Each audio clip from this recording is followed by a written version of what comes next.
ఎక్కడ 6 గంటల పోయి స్టేషన్ పని చేసిండు పొద్దున పెట్టి ఇంటికి వచ్చింటాడు. ఆ 10:30కు చేసిన పాలన చేసింటాడు. నేను బయటికి వెళ్తాను ఎప్పుడైనా పోతాడు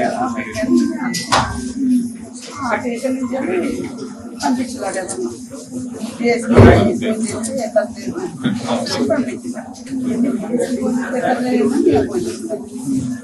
ఫోన్ చేస్తే కూడా వెళ్ళడానికి ఫోన్ చేసుకుంటాను. 12 గంటలకు 10 సార్లు వేసిన 12 గంటలకు స్విచ్ ఆఫ్ అయిపోయింది.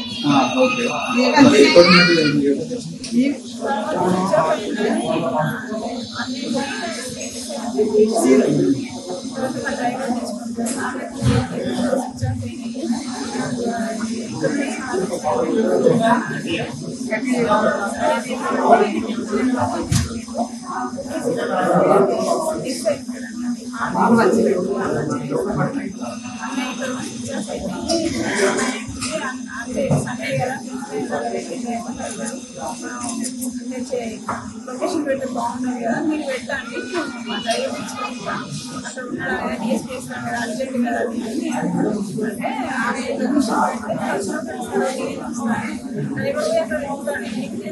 ఉంటాను తర్వాత నాకు 10 గంటలు చెప్తాను.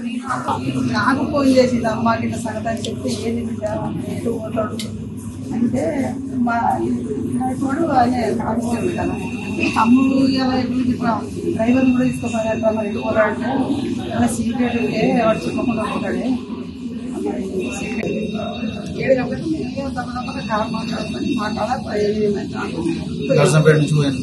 నారాయణపేట పోతాను పోయిన ఇల్లు అది రైల్వే స్టేషన్ ఎంత పోతుంది కదా ఫోన్ చేసి ఎంత రాని మై బాగా పార్సల్ తీసుకుంటాను వచ్చే వరకు చెప్పండి సార్, ఎస్ఐ గారి పరిస్థితి ఎలా ఉంది? అంటే స్టేబుల్గానే ఉన్నారు ఎస్ఐ గారు. అయితే ఇంకా డాక్టర్లు తీవ్రంగా ప్రయత్నం చేస్తూనే ఉన్నారు.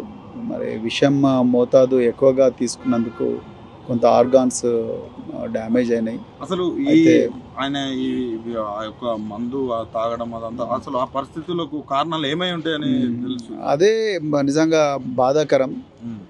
పోలీస్ డిపార్ట్మెంట్లోనే అంటే ఆత్మహత్యలు ఆపాల్సిన పోలీస్ డిపార్ట్మెంట్, అరికట్టాల్సిన పోలీస్ డిపార్ట్మెంట్లోనే 7 పోలీస్ స్టేషన్లలో స్టేషన్ హౌస్ ఆఫీసర్గా పనిచేసిన ఒక ఎస్ఐ అశ్వరావుపేట పోలీస్ స్టేషన్లో వాళ్ళ సిఐ జితేందర్ రెడ్డి తర్వాత 4 కానిస్టేబుల్ల నిరంతర వేధింపులు తాళలేక ఉన్నతాధికారులకు పోయి చెప్తే ఉన్నతాధికారులు ఎవరు పట్టించుకోకపోవడం, చివరికి ఎస్పీ గారికి పోతే ఎస్పీ గారు కూడా ఒక వారం రోజుల తర్వాత సిఐని ట్రాన్స్ఫర్ చేస్తానని చెప్పడం, బట్ దాని తర్వాత కూడా సిఐ వేధింపులు ఆగకపోవడం, అవన్నీ తాళలేక ఎవరికి చెప్పినా మరి అక్కడ ఉపశమనం దొరకక ఆదివారం నాడు మహబూబాబాద్ దగ్గరకు వచ్చి పురుగుల మందు తాగిన పరిస్థితి అనేది నిజంగా చాలా చాలా బాధగా ఉంది. నేను మరి నా పోలీస్ డిపార్ట్మెంట్లో నేను కూడా 26 సంవత్సరాలు చేసినా కానీ ఎప్పుడు కూడా ఇలాంటి కేసులు చూడలేదు. కానీ ఈ మధ్యకాలంలో పోలీస్ డిపార్ట్మెంట్లోనే ఇలాంటి కేసులు రావడం, మరి ఎస్ఐ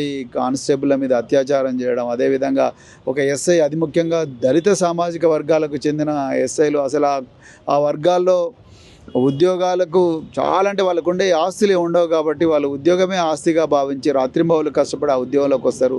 అంతా కూడా పేదరికం ఉంటుంది. అలాంటి పరిస్థితి ఒక ఎస్ఐ వచ్చి 2014 బ్యాచ్ నుంచి ఇక్కడ చాలా గొప్పగా పనిచేస్తూ మరి చివరికి అశ్వరావుపేటలో సూసైడ్ చేసుకునే స్థాయి ఏదైతే ఉందో అది చాలా చాలా బాధాకరం. నేను అనుకుంటా అక్కడ స్థానిక సిఐ వేధింపులు, మరి సిఐ మొహం మీద కేస్ డైరీలు కూడా విసిరేసినట్టుగా కూడా చెప్తా ఉన్నారు. తర్వాత మిగతా 4 కానిస్టేబుల్ కూడా ఈ ఎస్ఐ గారికి సహకరించకపోవడం వల్ల ఇంకా దిక్కు తోచని పరిస్థితుల్లో మహబూబాబాద్లో మరి ఆ విషయం తాగినట్టుగా తెలుస్తున్నది. డాక్టర్లు అయితే సీరియస్గా కృషి చేస్తున్నారు. అయితే నాకు ఇంకొక విషయం ఏంటంటే ఇప్పుడు ముఖ్యమంత్రి గారికి ఆయనే హోంమంత్రి అండి. సో ముఖ్యమంత్రి గారు హోంమంత్రి అయినప్పుడు ఆయనకు ఢిల్లీకి పోవడానికి 17 సార్లు ఢిల్లీ పోయినారు ముఖ్యమంత్రి గారు. మరి ఆయన హోంమంత్రి అయినప్పుడు వాళ్ళ డిపార్ట్మెంట్లో ఒక కానిస్టేబుల్ ఒక ఎస్ఐ గారు మరి చావు బతుకుల మధ్యలో ఉన్నప్పుడు వచ్చి చూడాలి కదా.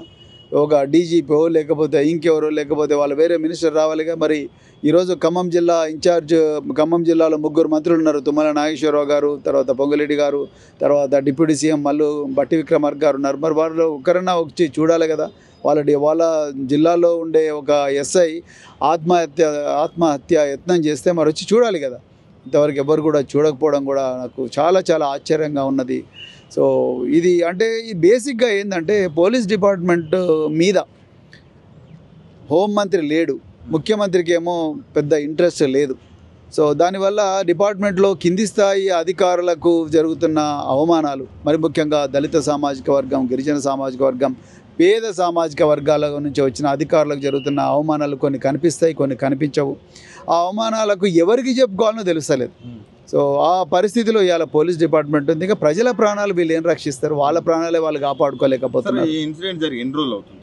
3 రోజులు అవుతుంది. 3 రోజులు అవుతుంది. కనీసం మీరు గతంలో కూడా ఒక మహిళ పైన దాడి జరిగినప్పుడు కూడా 3-4 డేస్ తర్వాత బయటకు వచ్చింది. ఇప్పుడు కూడా ఒక 3 డేస్ అవుతున్నా కూడా ఈ వార్త ఎక్కడ కూడా బయటకు రాకుండా చేస్తున్న వైనాన్ని మీరు ఎట్లా చూస్తారు? ఎట్లా చూస్తున్నా అంటే ప్రభుత్వం అంతా కూడా బయటికి అంతా అందంగానే ఉంది, ప్రపంచం ఇక్కడ ఏం ప్రాబ్లం లేదని చూపించడం కోసమే ముఖ్యమంత్రి గారు, కాంగ్రెస్ పార్టీలందరూ కూడా ప్రయత్నం చేస్తున్నారు. ఇలా మోతీలాల్ నాయక్ అనే అబ్బాయి గాంధీ హాస్పిటల్లో ఆమరణ నిరాహార దీక్ష, అది కూడా మీడియాలోకి రానియలేదు. అదేవిధంగా అశోక్ సార్ అని చెప్పేసి ఇంకొక నిరుద్యోగుల జేఏసీ నాయకుడు, ఒక కోచింగ్ సెంటర్, ఒక అశోక్ అనే ఒక నిరుద్యోగులకు అత్యంత ప్రీతిపాత్రమైన వ్యక్తి, అతను కూడా ఆమరణ నిరాహార దీక్ష చేస్తున్నాడు. అతని ఇంటి చుట్టూ కూడా పోలీసులు ఉన్నారు. ఆ విషయాన్ని కూడా బయటికి రానివ్వడం లేదు. మాలాంటి వాళ్ళు పోతే వెనక్కి పంపిస్తున్నారు, లేకపోతే పోలీస్ స్టేషన్ల ప్రివెంటివ్ అరెస్ట్ చేస్తున్నారు.